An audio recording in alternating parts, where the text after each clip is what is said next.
सुप्रभात बच्चों। जैसा कि आपको पता था कि कार्बनिक रसायन के अंतर्गत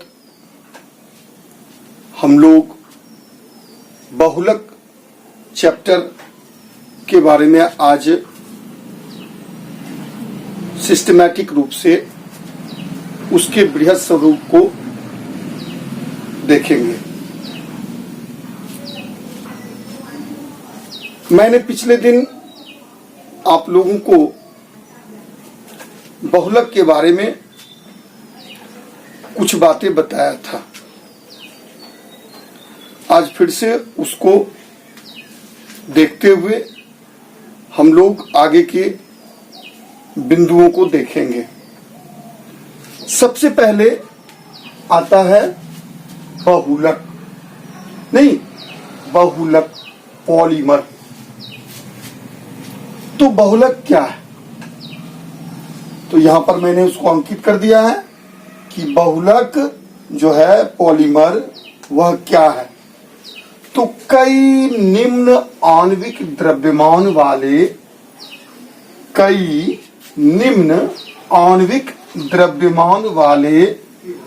एक ही प्रकार या विभिन्न प्रकार के छोटे अणुओं के संयोग से बने उच्च आणविक द्रव्यमान वाले यौगिक बहुलक कहलाते। क्या बताया हमने कि कई निम्न आणविक द्रव्यमान वाले एक ही प्रकार या विभिन्न प्रकार के छोटे अणुओं के संयोग से बने उच्च आणविक द्रव्यमान वाले यौगिक बहुलक कहलाते हैं। नहीं तो जैसे पॉलिस्टर, जैसे पॉलीथीन, जैसे पॉलीप्रोपीन। तो क्या आपने देखा कि बहुलक का जो निर्माण होता है वह कई समान या विभिन्न निम्न आणविक द्रव्यमान वाले अणुओं के परस्पर संयोग करने से होता है। तो बहुलक की परिभाषा आप लोग समझ गए कि कई निम्न आणविक द्रव्यमान वाले एक ही प्रकार के या विभिन्न प्रकार के छोटे अणुओं के संयोग के फलस्वरूप बने यौगिक क्या कहलाते बेटा? बहुलक।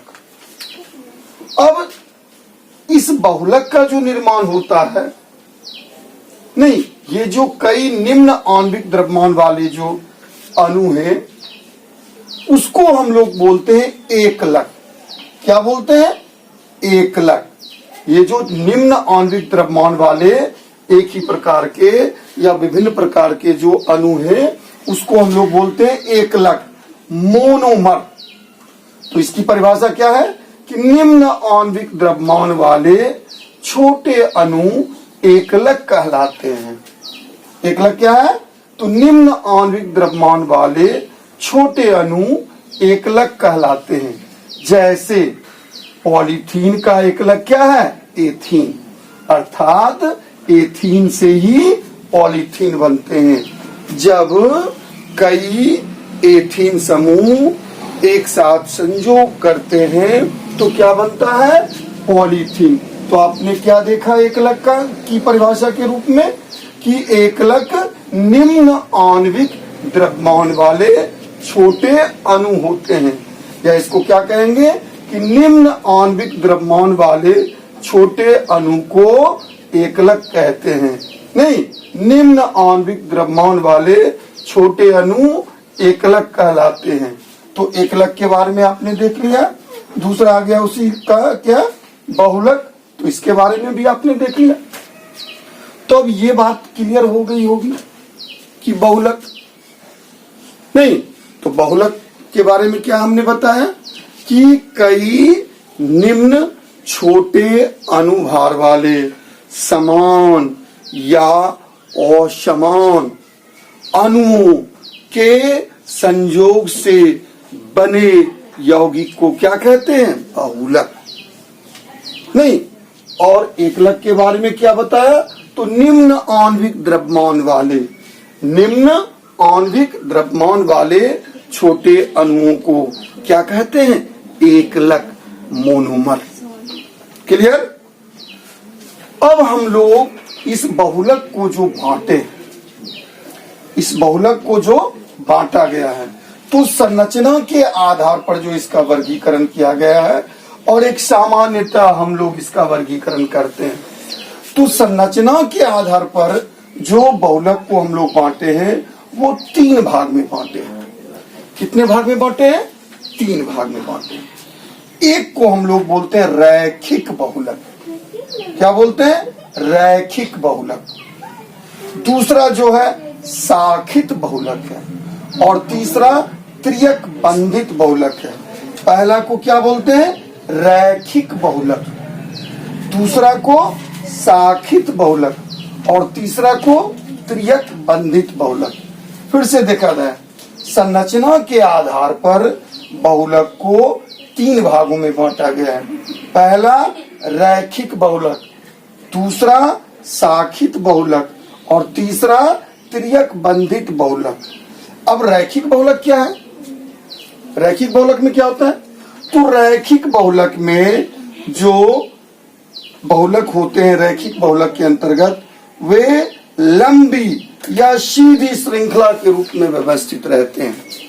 रैखिक बहुलक में क्या होता है कि बहुलक जो होते हैं रैखिक बहुलक, वे लंबी या सीधी श्रृंखला के रूप में व्यवस्थित रहते हैं। इसके उदाहरण पॉलीथीन है। दूसरा आ गया शाखित, नाम से ही स्पष्ट है न कि शाखा के रूप में व्यवस्थित रहते हैं। ये शाखित श्रृंखला के रूप में व्यवस्थित रहते हैं, और ये लंबी या सीधी श्रृंखला के रूप में व्यवस्थित रहते हैं। तो शाखित बहुलक में क्या होता है कि बहुलक जो है वे शाखित श्रृंखला के रूप में व्यवस्थित रहते हैं। तो निम्न घनत्व वाले जो पॉलीथीन है वे आ जाते हैं शाखित श्रृंखला के उदाहरण में, और ये जो पॉलीथीन होते हैं उच्च घनत्व वाले। यहाँ जो पॉलीथीन है ये क्या है बेटा? उच्च घनत्व वाले। इनका घनत्व क्या होता है? उच्च होता है। तो उच्च घनत्व वाले जो पॉलीथीन होते हैं वे उदाहरण है रैखिक बहुलक के, लेकिन निम्न घनत्व वाले जो पॉलीथीन होते हैं वे उदाहरण है शाखित बहुलक के। इस बात को हमेशा ध्यान में रखना कि रैखिक बहुलक अर्थात जिसमें लंबी सीधी श्रृंखला पाई जाती है, तो उसके उदाहरण जो पॉलीथीन है उसका घनत्व उच्च होता है।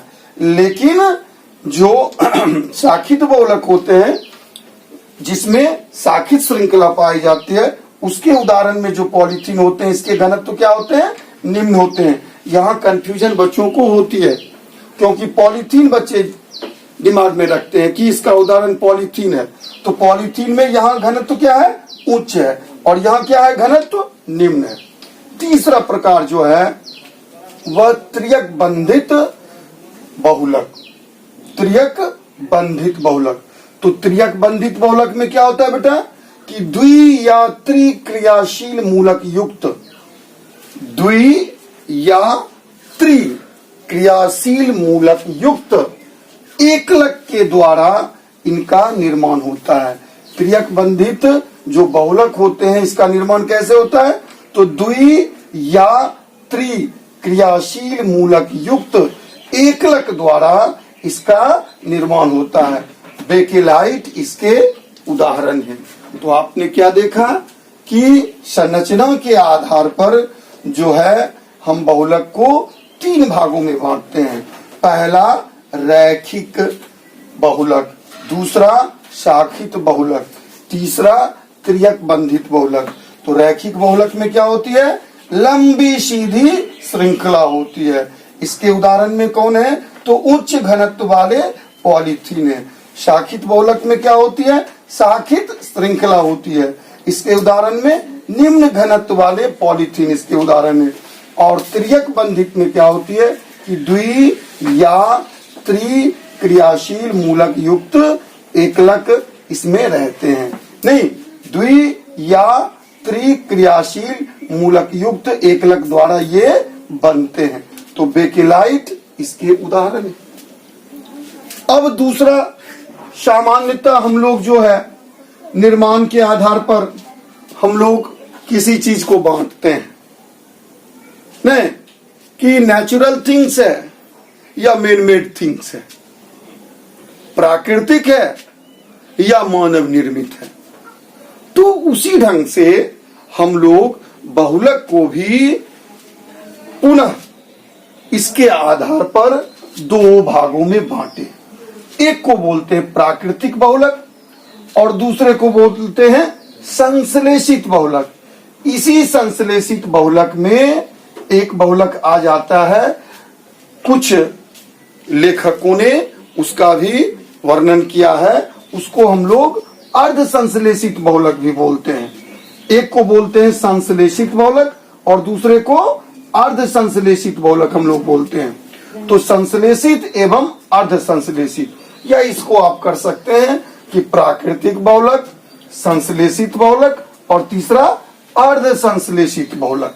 तो फिर से हम देख लें, प्राकृतिक बहुलक, संश्लेषित बहुलक और तीसरा आप कर सकते हैं अर्ध संश्लेषित बहुलक, या बोल सकते हैं प्राकृतिक बहुलक, संश्लेषित एवं अर्ध संश्लेषित बहुलक। तो प्राकृतिक बहुलक क्या है? तो प्रकृति के द्वारा जो प्रदत्त बहुलक है, प्रकृति के द्वारा जो प्रदत्त बहुलक है उसको हम लोग प्राकृतिक बहुलक कहते हैं। नेचुरल थिंग्स, नहीं नेचुरल पॉलीमर। तो प्रकृति के द्वारा प्रदत्त बहुलक को हम लोग प्राकृतिक बहुलक कहते हैं। जैसे प्रोटीन, सेलुलोज, प्राकृतिक रबर, ये सभी क्या है? ये सभी हैं प्राकृतिक बहुलक। किसके उदाहरण है? प्राकृतिक बहुलक के ये उदाहरण है। कौन कौन? प्रोटीन, सेलुलोज, प्राकृतिक रबर, ये तीनों किसके हैं? प्राकृतिक बहुलक के उदाहरण। अब दूसरा आ गया संश्लेषित बहुलक। संश्लेषित बहुलक नहीं, सिंथेटिक पॉलीमर, या इसको मानव निर्मित पॉलीमर हम कह सकते हैं। नहीं तो संश्लेषित बहुलक, तो संश्लेषित बहुलक क्या हुआ कि मनुष्य के द्वारा कल कारखानों में तैयार किए गए या प्रयोगशालाओं में तैयार किए गए बहुलक को क्या बोलते हैं? संश्लेषित बहुलक। Polythene, PVC, polyvinyl chloride, polythene नहीं, इसके उदाहरण है पीवीसी, पॉलीविनाइल क्लोराइड, इसके उदाहरण है। और इसी में आ जाता है अर्ध संश्लेषित बहुलक। नहीं तो अर्ध संश्लेषित बहुलक क्या हुआ?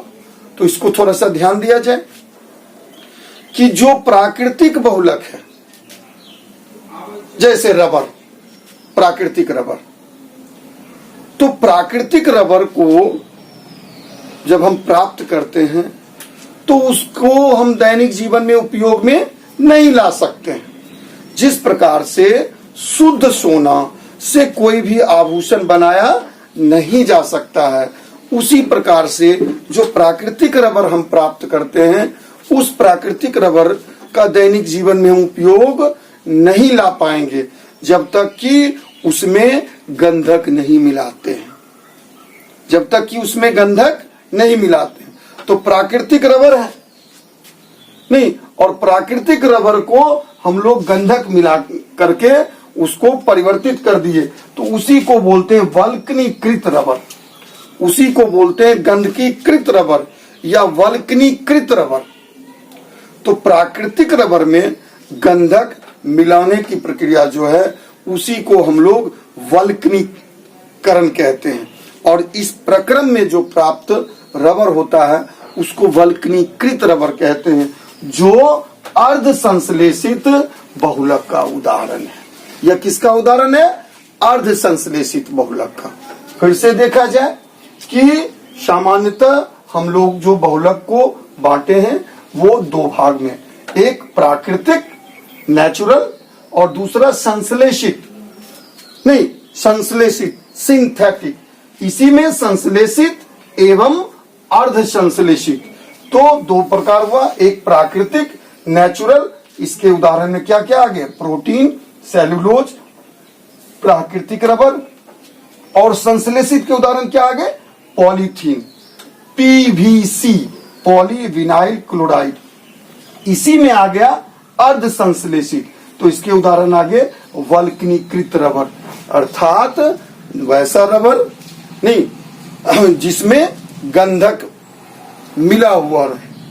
नहीं तो वल्कनीकरण किसको कहते हैं? तो प्राकृतिक रबर में गंधक मिलाने की प्रक्रिया को वल्कनीकरण कहते हैं, और इस प्रक्रम में प्राप्त रबर को वल्कनीकृत रबर कहते हैं। तो हमने देखा कि बहुलक जो है इसको हम दो प्रकार से इसका वर्गीकरण किए, एक संरचना के आधार पर और एक सामान्यतः इसको निर्माण के आधार पर कहा जाए। नहीं तो संरचना के आधार पर हमने क्या देखा? रैखिक, शाखित और त्रियक बंधित बहुलक, और सामान्यतः निर्माण के आधार पर प्राकृतिक एवं संश्लेषित तथा अर्ध संश्लेषित बहुलक। तो हम लोग अब निश्चित रूप से बहुलक के बारे में समझ गए होंगे। अब आगे जो है ये मूल रूप से हम लोग प्राकृतिक बहुलक के बारे में भी देखेंगे और संश्लेषित बहुलक के बारे में भी देखेंगे। तो प्राकृतिक बहुलक के अंतर्गत जो आ गया वह आपका रबर। रबर जो है वह दोनों स्वरूप में प्राप्त होता है, एक प्रकृति के द्वारा भी और दूसरा संश्लेषित विधि से भी रबर की प्राप्ति होती है। तो हम लोग रबर के बारे में पढ़ेंगे, तो रबर दोनों आ जाएगा, प्राकृतिक में भी और संश्लेषित में भी। दूसरा हम लोग पढ़ेंगे प्लास्टिक के बारे में। नहीं, दूसरा क्या पढ़ेंगे? प्लास्टिक के बारे में। तो प्लास्टिक जो है वह पूर्ण रूप से संश्लेषित बहुलक का उदाहरण है।